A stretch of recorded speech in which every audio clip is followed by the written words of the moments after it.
Morada Noticias, una herramienta ciudadana para cuestionar el poder y recorrer la ciudad amada.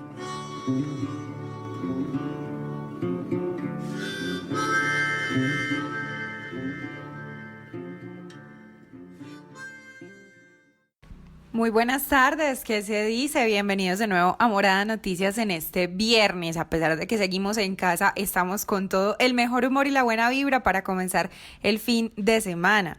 Les contaremos en la emisión de hoy las noticias más importantes de Medellín y además de eso empezamos a experimentar con contenido más alternativo.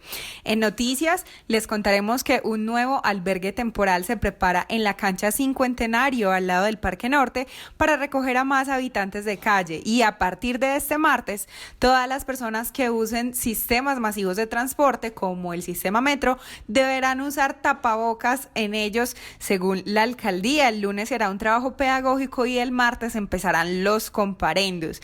A propósito de esto, ¿qué pasa con esos comparendos en la ciudad por incumplir la cuarentena, por no salir en la fecha del pico y cédula?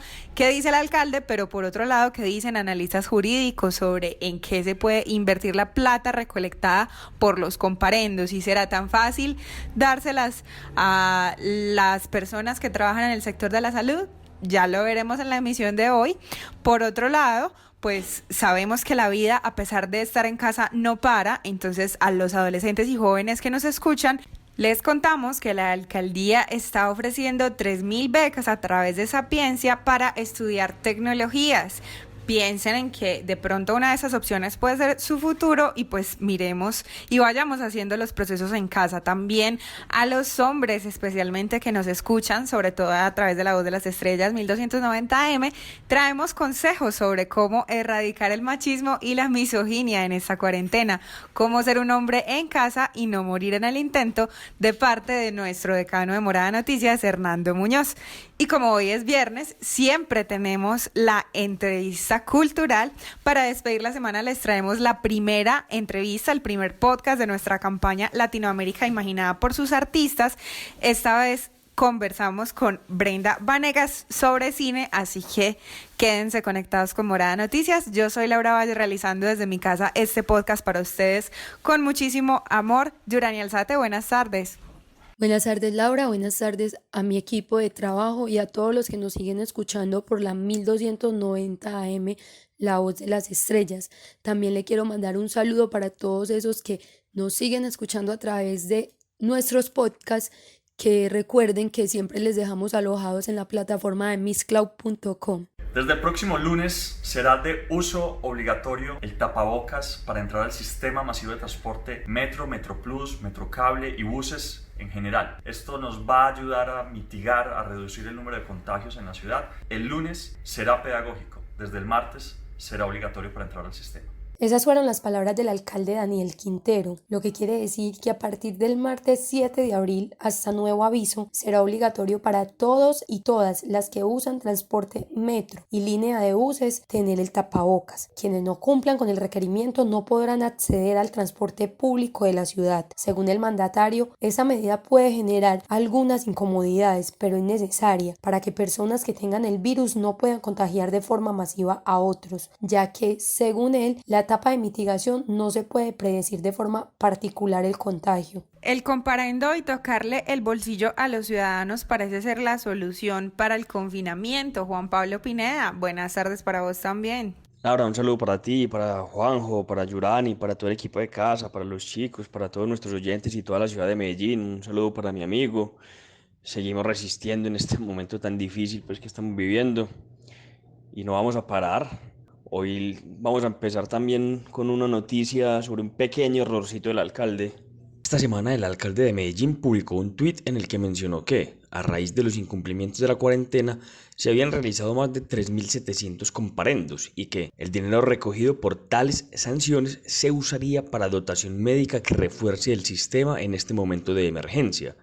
Sin embargo, un abogado nos explicó que el mandatario cometió varios errores en sus declaraciones. Según Santiago Alarcón, abogado del colectivo Fidedigna, Quintero se equivoca, pues en realidad no hay comparendos, sino órdenes de comparendo, que son una primera instancia y no implican aún dinero recolectado. Bueno, realmente son varios errores. El primer error que comete Daniel es la confusión que genera entre orden de comparendo y comparendo propiamente dicho. La orden de comparendo la hace el patrullero, el policía que te encuentra y ve que estás posiblemente cometiendo una conducta contraria a la ley 1801 de 2016, que es el Código de Policía y Convivencia Ciudadana. Mientras que la imposición del comparendo, en donde se toma la determinación de sancionar o no y de qué tipo de sanción se establece o se interpone, pues está en manos es del inspector de policía, no del patrullero. Y hasta que el inspector de policía no realice los comparendos, no ratifique esos comparendos o no acepte las apelaciones de esos comparendos, todavía no se puede hablar de que hay un número determinado de personas que han sido multadas, porque realmente no es así. También hay un error en decir el dinero que se recolecte de esos comparendos, que en un futuro van a poder determinar los inspectores de policía si se imponen o no, el alcalde va a poder utilizarlos para mitigar o para solucionar ciertas situaciones frente al sector salud en el marco de la pandemia del COVID-19, porque la ley 1801 establece que los dineros que son recaudados en el desarrollo del poder de policía, de la actividad de policía, tienen una destinación específica que va dirigida a la realización de cursos pedagógicos sobre la ley 1801 de 2016 y no sobre lo que el alcalde está diciendo. Alarcón nos explicó que se necesita una modificación de la ley 1801 o Código de Policía y que eso solo puede darse en una nueva ley aprobada por el Congreso o en un decreto con fuerza de ley expedida por el presidente. Sin embargo, nos dijo que en el contexto de estado de emergencia en el que nos encontramos podría ser posible que se modificara esa ley. Alarcón fue muy claro explicándonos que esos recursos no podrían utilizarse en este momento y que tampoco existe la certeza de que todas las órdenes de comparendo se efectúen en multas. Entonces, para reiterarle a nuestros oyentes, el alcalde se equivoca diciendo que van a destinar el dinero de los comparendos para la emergencia porque, primero, no hay comparendos todavía, tampoco hay dinero y además, en caso de que haya ese dinero, por ley tiene otro destino diferente a lo que propone Quintero. Personalmente me parece pues algo grave que el mandatario se equivoque de esa manera, porque al fin de cuentas todo es una ilusión en este momento, tanto para la comunidad como para el sector salud. Esto que nos informa Juan Pablo a mí me genera una pregunta, y es que si él contaba, con los dineros de esos comparendos para invertir más en la emergencia, digo más porque también resalto mucho lo del Plan 1000, ahora ¿cómo va a ser?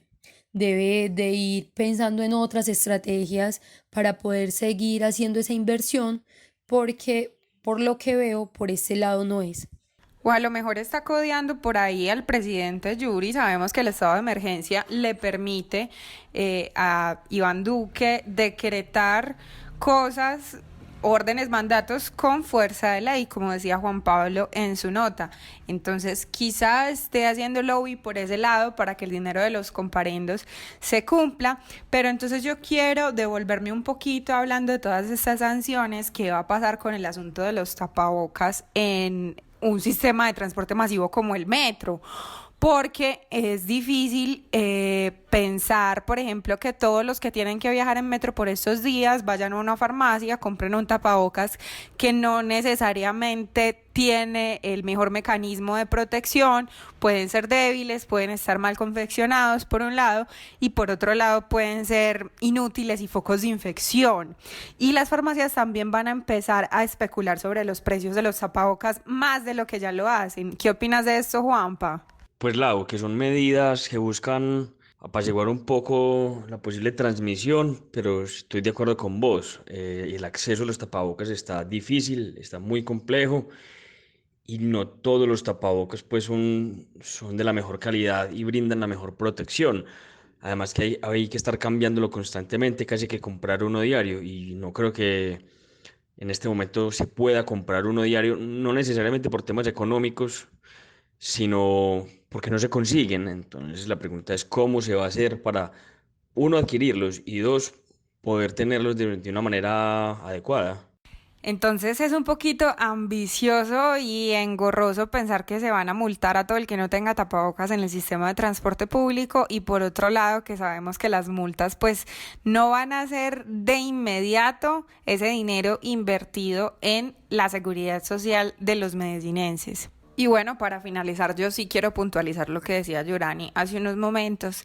Sí se ha dado una verdadera inversión en salud, al menos en lo que se ha visto en Medellín, y también en cobertura social con lo que está pasando, por ejemplo, con los albergues de habitantes de calle, que pronto serán 13. El otro, les recordamos a los oyentes que se está construyendo, se está levantando en este momento en la cancha Cincuentenario, ahí al lado del Parque Norte. Muchos sectores, hasta el sector del fútbol, como veíamos en el noticiero de ayer, la DIMAYOR, y el sector textilero, el sector energético, el sector minero, básicamente todo lo que mueve la economía colombiana está pidiendo auxilio, está pidiendo subsidios, porque pues todos andamos un poquito paila con esta cuarentena, pero alguien quiere pensar en los artistas, porque ellos son uno de los sectores más perjudicados, porque nadie está yendo a conciertos, nadie está pagando por entretenimiento por estos días, y puede que nos demoremos mucho en volver a consumir en ese sector. ¿Qué me dices de esto, Yurani?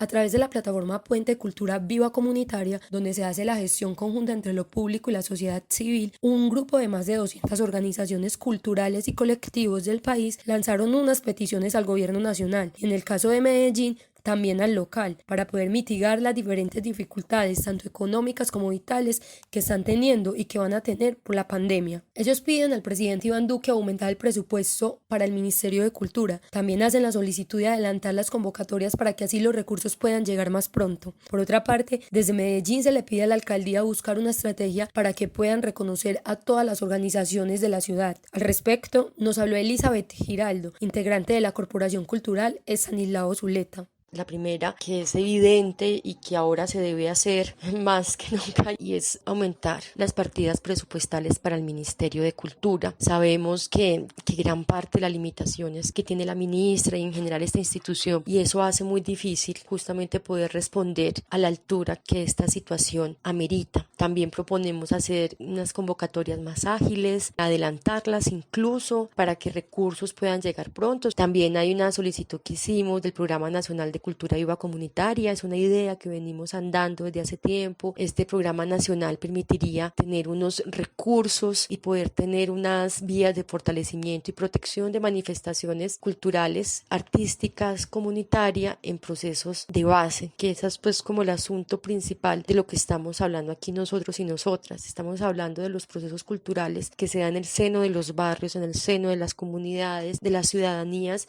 y hay una última que tiene que ver con evitar hacer uso de los recursos de parafiscales que normalmente pues o que se destinan al ICBF, SENA, cajas de compensación, porque son recursos que están ahí, que además pues todos sabemos podrían ser más, y esas instituciones finalmente hacen parte de un sistema institucional que propende por el cuidado de la niñez, de los trabajadores y de las trabajadoras. Y a nivel local, ahí sí hubo pues un mayor detalle de la propuesta, porque digamos el diálogo es más inmediato y hay unas acciones concretas que se pueden realizar. Ahorita la alcaldía pues está buscando organizar ayudas, formas de llevar pues algunas garantías de derecho a las comunidades, y en parte creo que se ha dificultado porque no conoce plenamente dónde está su ciudadanía, qué necesita. Entonces un censo complejo, pues no solamente estadístico, aunque también sería una vía importante para conocer y reconocer las necesidades de un sector pues que es bastante amplio y diverso de la ciudad.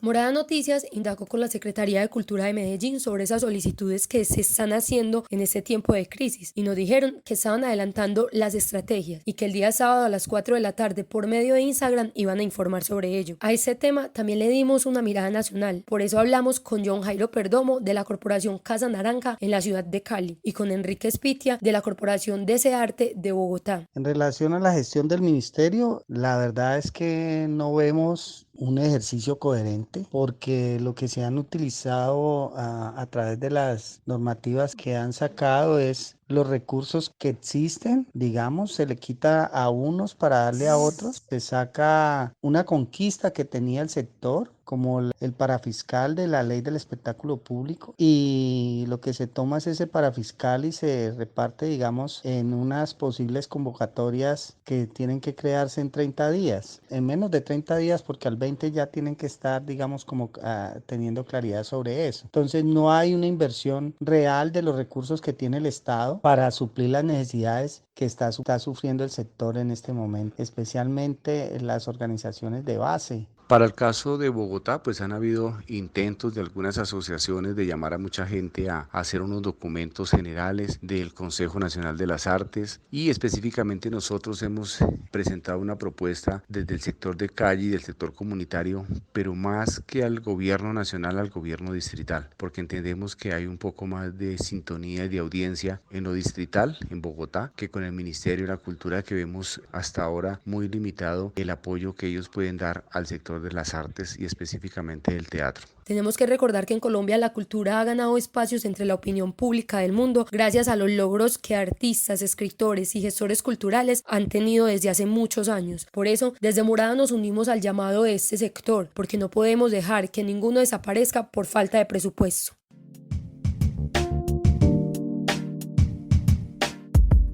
Un minuto de vida, porque nada justifica el homicidio. A esta ciudad lo que le hace falta es un minuto de vida, algún día, cada hora con sus 60 minutos. Aún en casa, la violencia no da tregua. El día de ayer, jueves 2 de abril, en la Comuna 7, Robledo, en el barrio Robledo, hallaron el cuerpo de un hombre no identificado de 25 a 30 años aproximadamente a las 11 de la mañana. Está al lado de una zona de basuras y aunque no conocemos su nombre, nos duele saber esta historia y seguramente tiene seres amados a los que les hará falta y es una ciudad posible que no conoceremos. Ya en lo que va del 2020 completamos 90 asesinatos, 90 seres amados que nos harán falta en la ciudad. Uno de ellos, el que más nos hace falta en Casa Morada, Miguel Ángel Marín Arango, nuestro Migue. Por él y por las 90 personas en total que perdieron la vida a causa de la violencia homicida hasta el 3 de abril de 2020, dedicamos un minuto de vida.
Continuamos en Morada Noticias en esta emisión del viernes 3 de abril de 2020 y a esta hora les damos algunos consejos para la cuarentena, para cuando está y cuando termine. Ahora le doy paso a Juan Pablo, quien nos va a explicar en qué consisten las 3.000 becas de Sapiencia, esta agencia de la Alcaldía para la Educación Superior, y después vamos a escuchar a nuestro decano de Morada Noticias, Hernando Muñoz, con consejos para los hombres.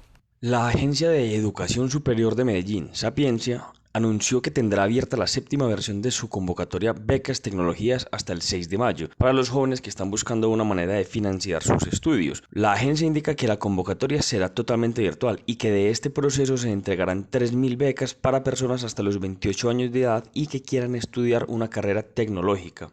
Estos estímulos permitirán el ingreso al ITM, Pascual Bravo, Colegio Mayor de Antioquia, Tecnológico de Antioquia, Institución Universitaria Digital de Antioquia y el Politécnico Jaime Isaza Cadavid.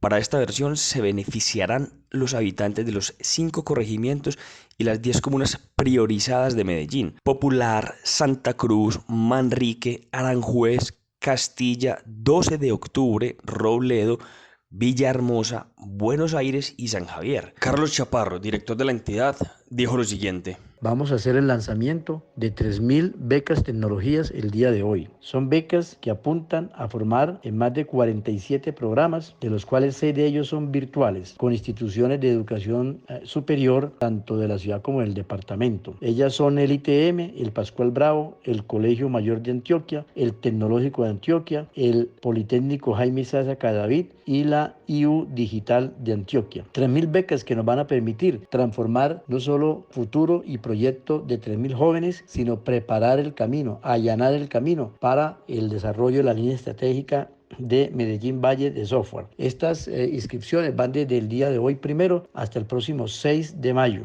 En la página de Sapiencia, www.sapiencia.gov.co. Pues en estos días, pensando en todo lo que estamos viviendo a raíz del coronavirus y de toda la situación que nos ha tocado hacer, que es una situación en la que todos y todas los ciudadanos del mundo hoy tendremos que dar cuenta, en Colombia pues ha sido el tema de confinamiento, que realmente, pues aunque lo veamos como encierro, uno de los asuntos más importantes es entender que este es un tiempo de cuidarnos, de cuidar a otros, de cuidar a nuestras familias y que realmente esto no vaya más allá. Desde la Mesa Nacional de Hombres por la Igualdad de Género en Colombia, empezamos, apenas supimos del asunto del confinamiento, a pensar en los hombres y en que para los hombres es mucho más difícil el tema de estar en la casa. Esta es una idea machista que se ha tomado mucha fuerza en el mundo entero, y es que los hombres no son buenos para estar en la casa porque el espacio público es de los hombres y el espacio privado, o sea, la casa, lo doméstico, es de las mujeres, cosa que no es real y que no debe ser así. Y en este tiempo, pues para muchos que han pensado y se han criado bajo ese presupuesto, la idea es que es muy fuerte poder establecer el estar en la casa y estar tranquilo. También se han levantado muchas alarmas al respecto de que es posible que exista más violencia doméstica, y claro que sí, estar encerrado, estar guardado, no poder salir, no poder hacer las actividades que comúnmente se hacen, etcétera, etcétera, va a traer muchas tensiones, no solo a los hombres, también los demás miembros de la familia, al estar conjuntamente, si las casas son pequeñas aún más,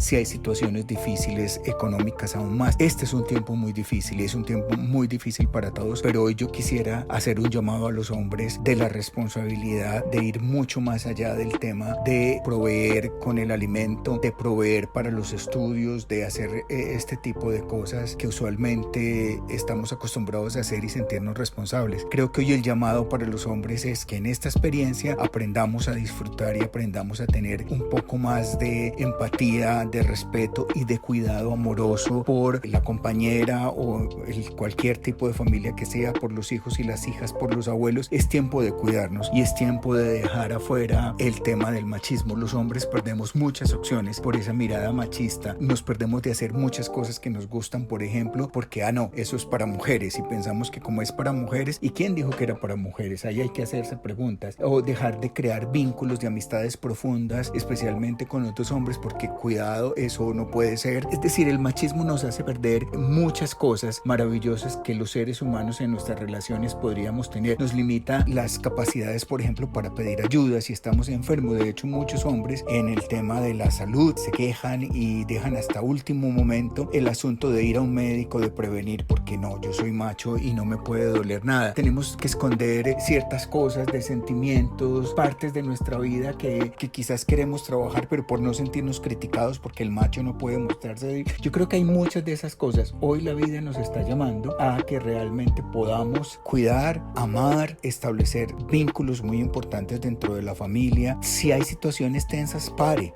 respire, métase al baño si quiere, si no hay otro espacio, solo, y trate de leer y de pensar, y ya luego sí, póngase a conversar con la gente o a mirar la situación y ver que las personas son todas corresponsables de los asuntos, que no hay nadie más culpable que otro y que es muy importante la comunicación. Entonces el llamado es cero violencias, cero insultos, cero cualquier situación de tensión que no se sepa manejar, y los hombres tenemos hoy esa responsabilidad en medio de esta tragedia del coronavirus. Morada Noticias es una producción del colectivo Morada, Casa de las Estrategias, Latina Estéreo y Universo Centro. Este proyecto es parcialmente financiado por la Inter-American Foundation y la Fundación Confiar. Pero podemos crecer más. Envía tus historias al WhatsApp 350-666-8436. Comparte nuestro contenido o escríbenos a noticias@morada.co si te gustaría sumarte a nuestros patrocinadores. Como lo prometido es deuda, Juan José Velázquez Olarte, en la magia de la edición de este podcast, tus datos para combatir el poder de hoy. Esta vez el poder que se combate es el poder de la flojera, la pereza y el tedio.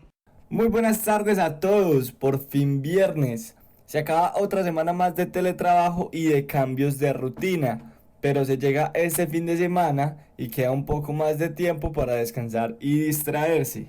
¿Por qué no aprovechar para hacer ejercicio en casa? Ayer hablamos de la dieta y hoy hablaremos de la actividad. Datos para la salud. Datos para combatir al poder.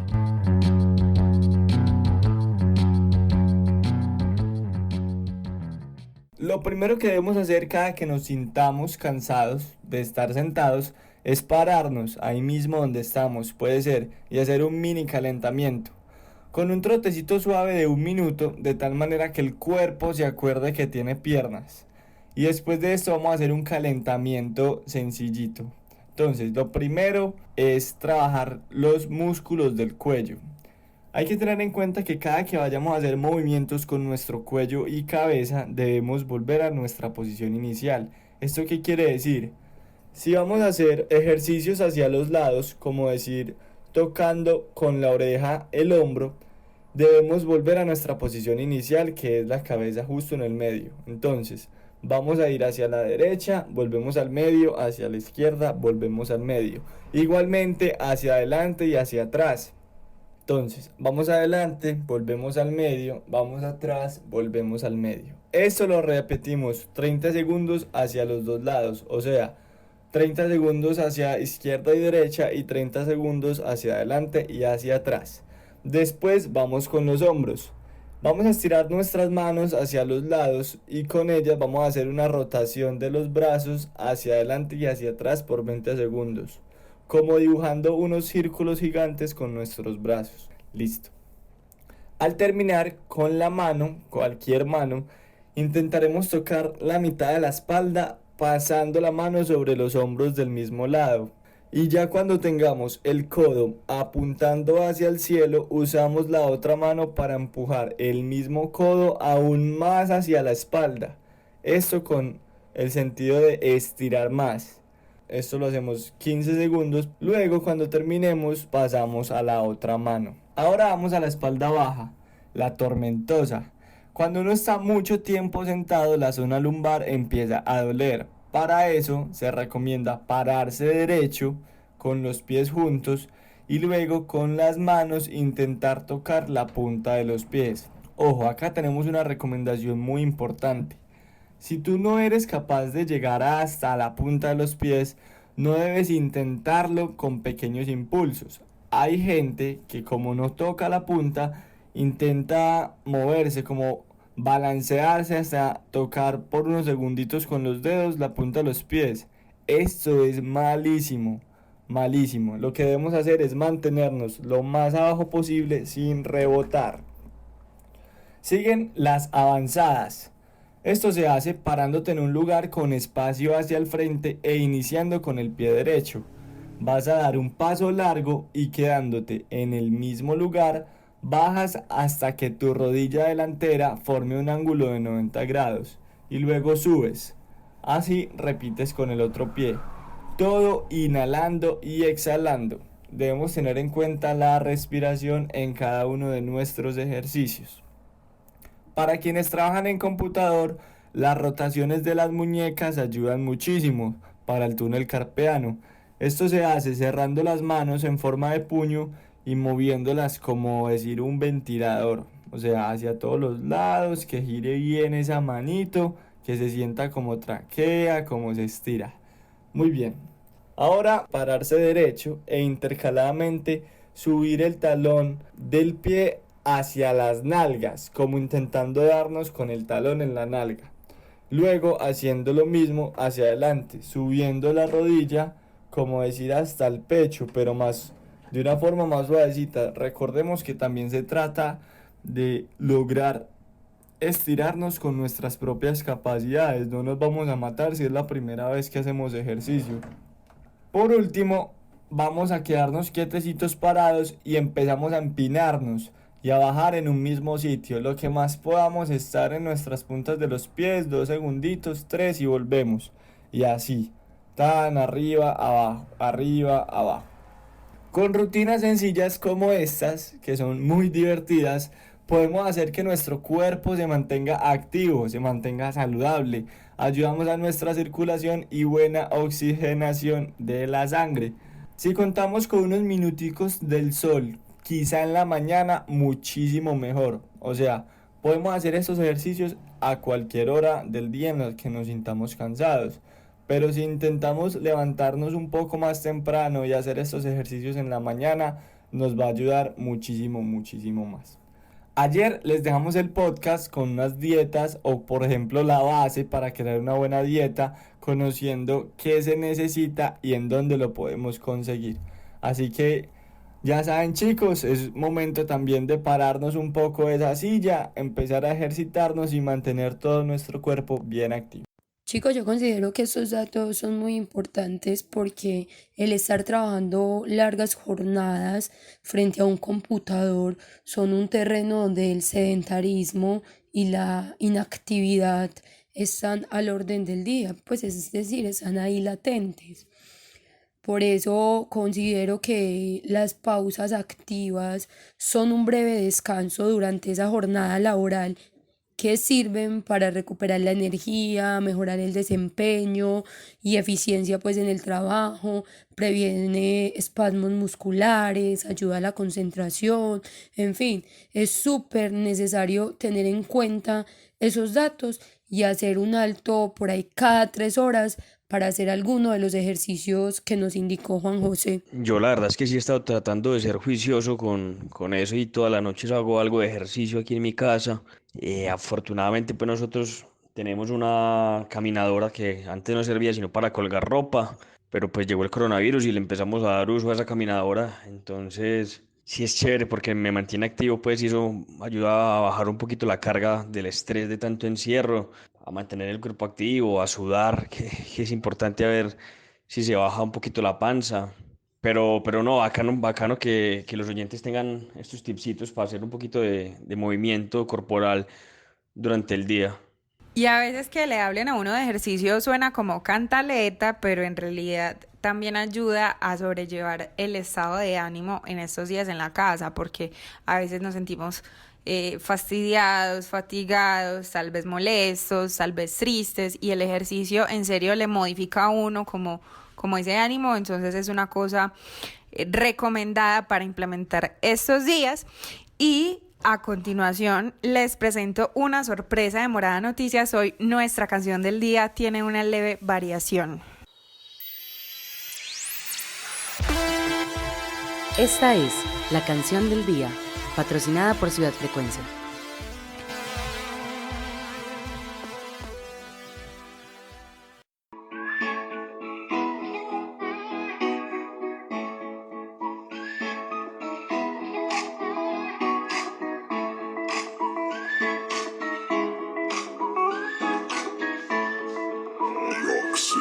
Hoy en Medellín se respira aire más limpio. Al parecer también bajaron los homicidios. Desde que la cuarentena anunciaba sus inicios, aumentaron las alertas de violencia en domicilios. ¿Qué podemos decir? Genial para el planeta, fatal para el humano que usa el odio de receta. Genial que hay menos humo, menos ruido de cornetas. Fatal que papi a mami ya casi ni la respeta. El martes la policía ha brindado un testimonio. Una mujer venezolana que dio a luz en San Antonio. La pareja sin recursos fue ayudada por varios policías y entre todos compraron lo necesario. Qué bonito cuando vemos que hay amor para con otros. Ayudando al que está al lado nos salvamos a nosotros. Hoy ayudas al vecino a reparar su radio roto. Luego quizás él te salve si se te averió la moto. Con la fe de mejorar, que sus vidas estén bien. Refugiados se resguardan en Castilla y en Belén. Entre otras cosas, la alcaldía presenta que es posible que se compre una clínica en 80. Y en cuanto a ti, con una sonrisa inicia la semana. Pues mi pana, la vida es una delicia. Te deseamos feliz fin de un abrazo, una sonrisa de parte de tus amigos de Morada Noticias.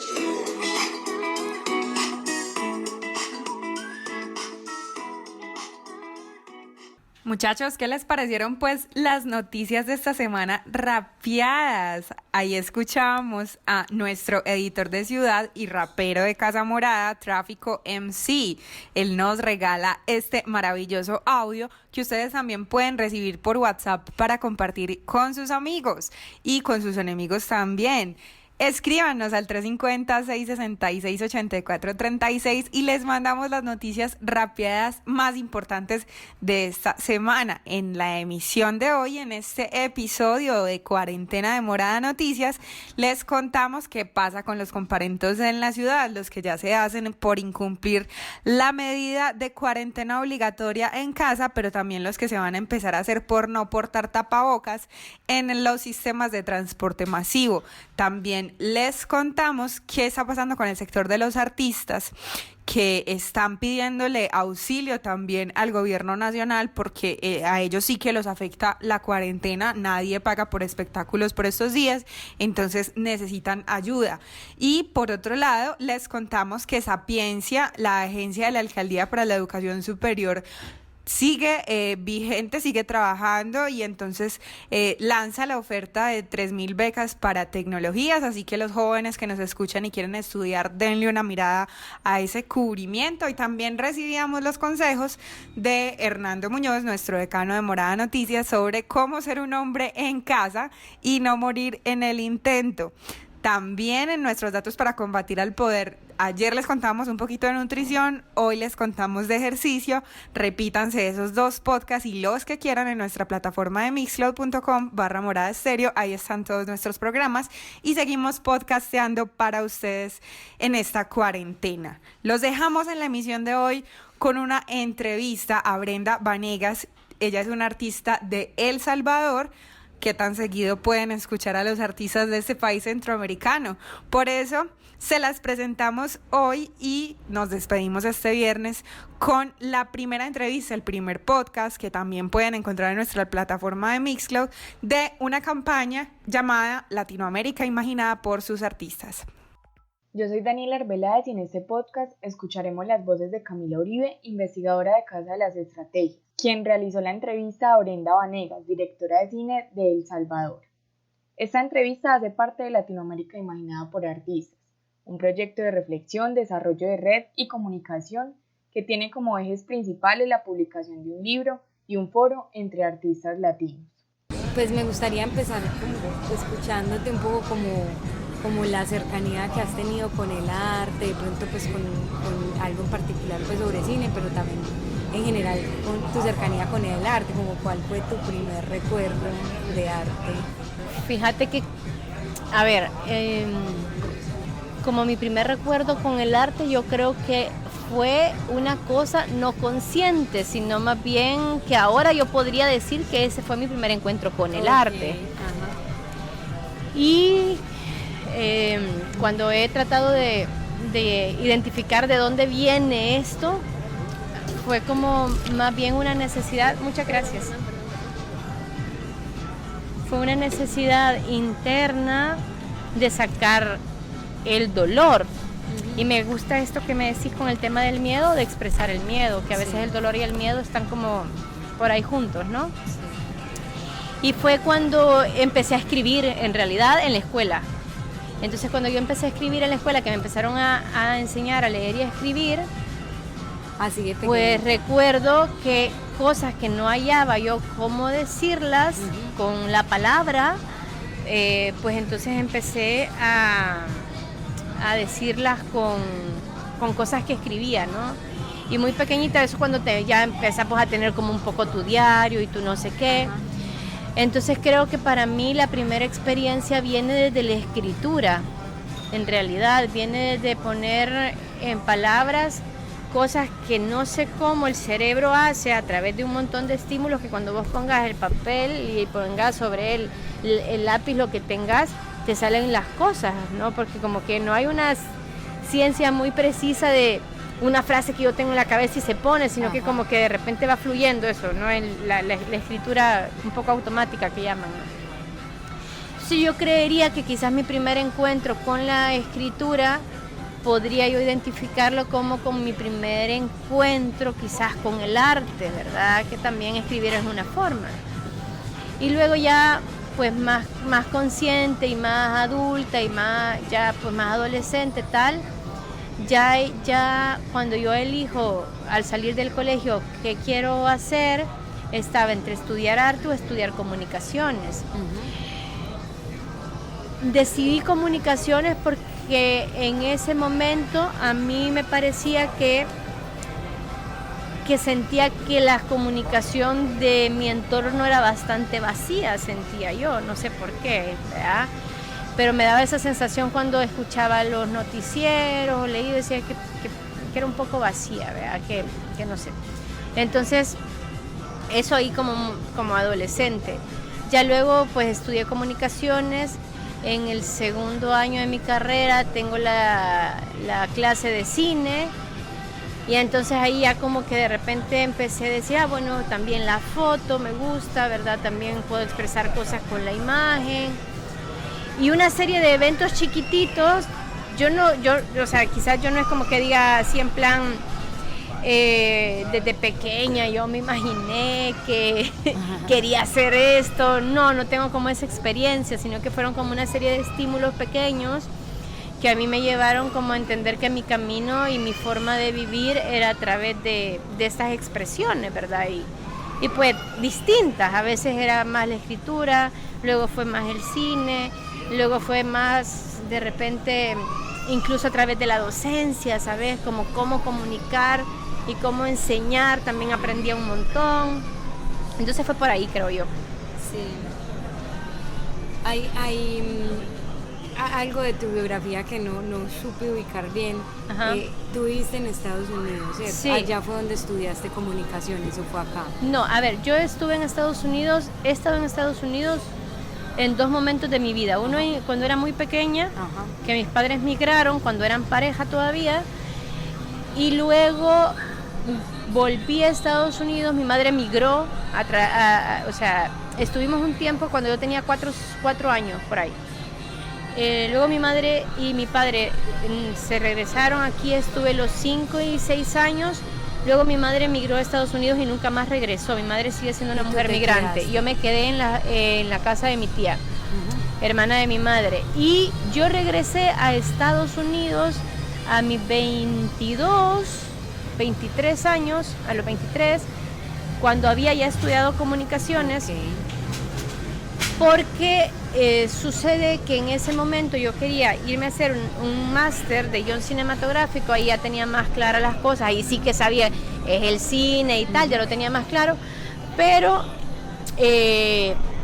lo que me sucede es que en ese momento en el que yo estaba a punto de irme, muere el esposo de mi tía, con quien crecí, que de alguna manera es como la figura más cercana al padre que pude tener. No podría decir que fue como un padre, pero sí como una figura cercana a un padre. Entonces, cuando ya él muere, como que a mí me sacude un poco su muerte y me planteo esta como situación de decir, yo es que nunca he vivido con mi madre, es que no la conozco en realidad. Y es cuando yo decido irme a vivir un rato con ella, y estoy un par de años con ella, y básicamente fue conocernos o sea, dos ya mujeres en ese momento ya un poco adultas, yo como 23, ella con sus 43, y fue como esa experiencia, la verdad, muy determinante, porque yo como que reconozco a mi madre hasta ese momento, porque antes era como esta relación de teléfono, o yo iba una semana a visitarla, o ella venía tal vez un par de días, tal, era como muy poco profunda, vaya. Entonces, después de que yo estoy ahí con ella, sí retomo el plan de hacer el máster y me voy a estudiar cine a Madrid. Esa fue, digamos, la ubicación. Okay. Pero estudié comunicaciones acá. Ajá, y terminas haciendo el máster también, el de guión en Estados Unidos. No. Haces la relación con tu madre. Yo estuve en Estados Unidos en realidad tomando cursos en plan de varias cosas, pero nada, no como el máster de guión. Y estuve sobre todo como viviendo un poco la vida de la mujer migrante. O sea, como hubo algo interno, no te sabría explicar muy bien qué cosa, porque yo realmente llegaba en una condición muy distinta a las personas migrantes.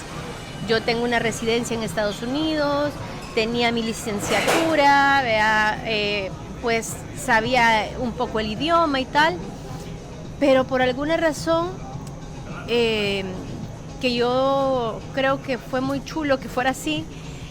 Cuando yo me ubico, mi madre vive muy cerca de una escuela donde enseñan en las mañanas español a niños gringos y en la tarde inglés a personas migrantes. Okay. Entonces me quedé trabajando ahí. Yo daba clase a los chicos y por la tarde pues convivía con estas mujeres que estaban recién llegadas, que en algún momento fueron esta madre mía también, ¿verdad? Y entonces ya fue más una cuestión más de experiencia, más que de estudio. O sea, sí que estudiaba, tomaba mis cursos de alguna cosa, pero no tan... Yo estaba más por ahí trabajar y por estar con mi madre. Y ya luego que terminé, ya entonces sí que me voy a hacer el máster y digo yo, bueno madre, ya pues nos dimos duro, porque fue como muy, muy duro, ¿verdad? Desconocidas prácticamente. Sí, y de alguna manera adulta y con la sensación que tu madre sigue siendo tu madre, ¿no? O sea, ella tiene el rol de madre, pero tú como que no reconoces que realmente sea tu madre porque no has convivido con ella. Entonces, hay muchos matices, ¿no? De hecho, justamente hace poco se me invitó a estas charlas TEDx, a que participara, y pues decidí hablar sobre eso, sobre lo que se rompe en la migración, ¿verdad? O sea, como estos costos emocionales, estos vínculos que se rompen y que ni modo, pasa así, porque realmente no puedes llevar una relación madre-hija a distancia y que pasen los años y creer que ese vínculo se va a mantener intacto, ¿no? Y como es algo que no puedes cuantificar, no puedes decir, a ver, ¿cuántas hijas se sienten que ya no tienen la misma relación con su madre? Entonces decidí un poco hablar de ese tema que me parece importante dentro del tema migratorio, ¿verdad? O sea, todos esos lazos que se rompen. Y bueno, fue por ahí un poco la historia. Y después de Madrid, ya después del máster, ¿regresas inmediatamente o te quedas un tiempo en Madrid? Después del máster regresé un tiempo con mi mamá, unos meses, ya en plan, como que haber hecho el máster me dio un poco más de distancia y como que en la distancia pudimos mejorar nuestra relación. O sea, como que nuestra relación era una relación, por así decirte, más de una amistad, vaya, una amistad ahí en plan, pero no de una madre estrechamente con su hija, no. Cuando me voy a vivir con ella, lejos de mejorar, sí que se vuelve todo más caótico, ¿verdad? O sea, más pleitos y sí. Pero cuando estoy en el máster, como que hay una reflexión de las dos, de entender que el tiempo no se puede retroceder, que hay cosas que se rompen, pero que se podían construir otras. Entonces, como que eso a distancia, como que lo logramos entender. Y yo ya regresé como en un plan de un nuevo tipo de relación, vaya, o sea, como decir, bueno, pues esto por azares de la vida, nos tocó vivirlo a las dos y las dos sufrimos esa consecuencia, pero tenemos ahora por delante vivir otra manera nuestra relación, vea. Entonces regresé unos meses con ella y luego ya me volví y ya me quedé acá, ya no he vuelto a salir desde entonces, desde hace... Eso fue en el 2008, ¿verdad? Hace 11 años que ya no he vuelto a salir. Ajá. Y digamos, yo siento pues que el tema, uno de los temas más importantes que tratas, que es el de migración, de migrantes y esto, pues parece, o sea, puede ser muy obvio, pero pues no sé, que tiene mucha relación con tu biografía y que eso pues es como lo que has intentado plasmar. ¿Tú crees que eso es lo que te lleva a ser artista, pues a dedicarte al cine o van por lados distintos? O sea, primero llega el arte, luego llega el tema. Yo creo que llegan de la mano, fíjate. Y yo creo que no es un tema que elegí, sino que la vida me eligió a mí el tema. Porque coincide, ¿verdad?, que yo cuando estaba planeando irme a estudiar cine, yo no tenía claridad de qué temas quiero tocar con el cine. Pero como voy a donde mi madre primero y veo cómo es ella siendo, o sea, la migración femenina, todos los matices que tiene, que es muy distinta a la migración masculina, desde lo que empuja a una mujer a migrar, hasta cómo vive la migración. Entonces siento como que las cosas ahí agarraron un cauce. Más allá de que yo tuviera la conciencia plena de decir, pues aquí yo quiero hablar de migración o de derechos humanos y entonces el arte va a ser mi herramienta. Creo que no fue así, creo que fue como que las cosas se me fueron poniendo como paralelamente y que yo pues tuve a bien coincidirlas, ¿verdad? En esta expresión, digamos. Y evidentemente creo que un tema recurrente en las cosas que he hecho, en las cosas que he escrito, es la migración femenina. O sea, más allá de la migración como tal, es la migración de la mujer que se va, ¿verdad? Entonces, sí, yo pensaría que no fue consciente. Sí. Ajá. ¿Cuál fue tu primer producto artístico?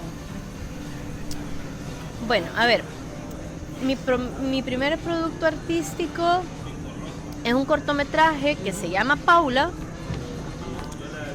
que narra, Paula es el nombre de mi madre, que narra como muy simbólicamente a esta mujer que decide huir de la violencia. Entonces, para mí, la verdad que es interesante porque yo soy como muy, no sé si le pasará a todos los artistas, pero a mí como en este caso la realizadora de la pieza, de la obra, es que no me gusta verla. O sea, siempre que la proyecto yo salgo como, no sé, como que me salgo, ¿no? Pero curiosamente cuando yo la hice y pues no la mandé a ningún sitio. Pues en plan sentía que era como una experiencia para mí de hacer algo, de tocar un tema, así sí que me tocaba personalmente, pero no tenía mayor ambición a nivel de que se vaya a festival y estas cosas. Nunca he sido como muy así, a mí se me pasa mucho eso. Entonces, pero curiosamente la gente la empezó a ver porque alguien sabía y tal, o de repente me invitaban a que, sabemos de Paula, traétela, tal. Pero hace poco, esto fue en el 2011, esta pieza. Hace poco estuvimos en un taller que hablaba del tema de derechos de las mujeres y dijimos, bueno, pongamos la pieza de Paula. Entonces la he estado viendo últimamente. Y ha sido interesante como reconocer la pieza que tiene, el valor que tiene la pieza, desde mi ser, pues, ¿verdad? Desde mi forma de crear y de comunicar cosas al final, ¿no? Entonces, creo que ahora como que le tengo más cariño a la pieza que en el momento que la hice. Quizás en el momento que la hice estaba como siendo muy exigente conmigo a nivel artístico, técnico, tal, y ahora la pieza tiene como un carácter más personal y más colectivo que el que yo le podía ver hace unos años. Entonces como que eso también es interesante, como vos verte en las cosas que haces y decirte que vos misma has cambiado con respecto a cómo te ves, sí, a vos misma, ¿no? No digamos el mundo, sino que la misma mirada hacia uno, ¿verdad? Que a veces es tan dura, ¿verdad? O tan, no sé, cruel, ¿verdad? Incluso. Entonces creo que eso fue interesante, que eso con la pieza ha sido como interesante eso. Y como en tu proceso artístico, ¿cuál ha sido un momento bien bonito o alegre a través del arte?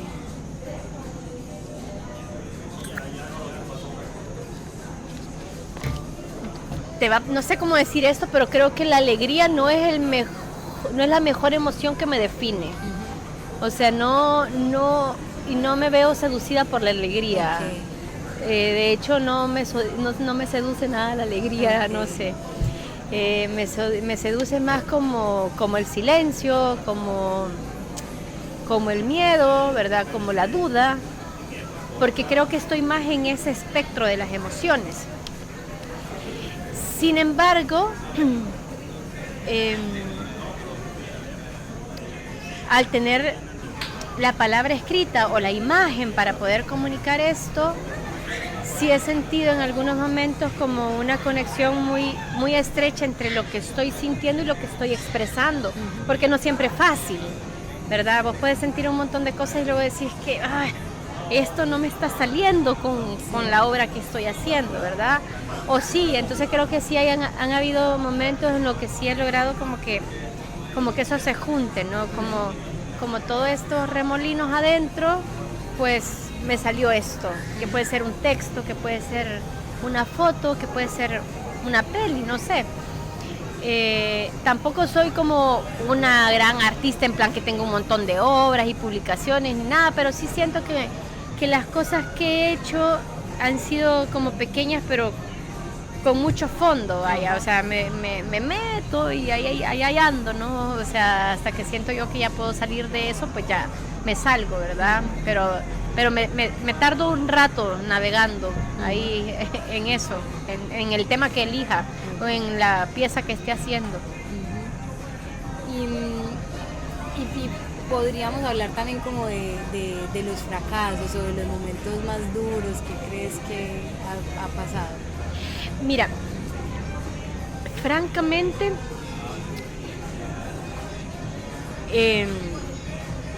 creo que quizás para mí los temas de fracasar no me han sobrepasado tanto porque hay una sensación a veces muy negativa de lo que yo hago, entonces nunca me hago grandes expectativas, con lo cual nunca he sentido como pero sí cosas concretas que me han pasado que no sé, la verdad que tampoco asocio la palabra fracaso con la vida misma.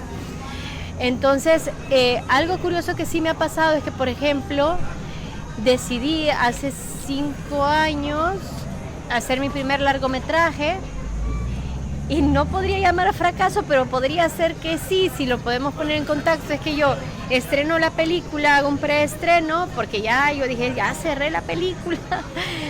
Este es Volar, sí, en el 2018, en febrero del 2018, hacemos este preestreno y pues estábamos satisfechos. Yo no es que estuviera, wow, qué obra maestra he hecho, pero estaba satisfecha. Dije yo, bueno, al final de estos 3 años de camino, me siento bien con lo que hemos creado, ¿verdad? Fue una cosa así. Pero justamente eso fue en febrero. En diciembre yo había estado en México con la segunda peli, que en ese momento estaba en desarrollo, y había conseguido como un coproductor de la segunda película. Entonces él me dice, Brenda, quiero saber qué has hecho antes, porque este proyecto me interesa, pero quiero saber qué has hecho antes. Y yo, bueno, pues sí, pues lo que he hecho es esto nada más, que es esta peli y me dice, bueno, entonces me la manda, vaya, chivo, la mando como a la semana de haberla preestrenado acá, y cuando la mando, quizás habrá pasado unos 3 días, me dice, Brenda, queremos hablar con vos de Volar. Y yo, si Volar ya está terminada. Y entonces fue chivo porque fue como una gente que me puso el estándar súper alto de la película. Y fue como me dijo, a ver, tu peli es una peli bonita, pero una peli bonita no va a ningún sitio. Y tiene el potencial para hacer una gran película. Entonces, ¿qué tan dispuesta estás a abrir el proyecto? Y, ¿sabes? O sea, abrir una película es como abrir una cirugía, ¿no? O sea, decir, el pisto, el tiempo, tal, bueno. Si se encarretaron con esta entrevista y la quieren escuchar completa, por favor visiten nuestro canal de Mixcloud, mixcloud.com/moradaestéreo. Ahí también están todas las entrevistas ya colgadas de nuestra campaña de Latinoamérica imaginada por artistas. Y también les dejamos el enlace en nuestro Twitter, @moradanoticias. Muchas gracias por escucharnos, por compartir nuestro contenido, y la próxima semana nos volvemos a escuchar con más historias y más noticias. Un feliz fin de semana para todos.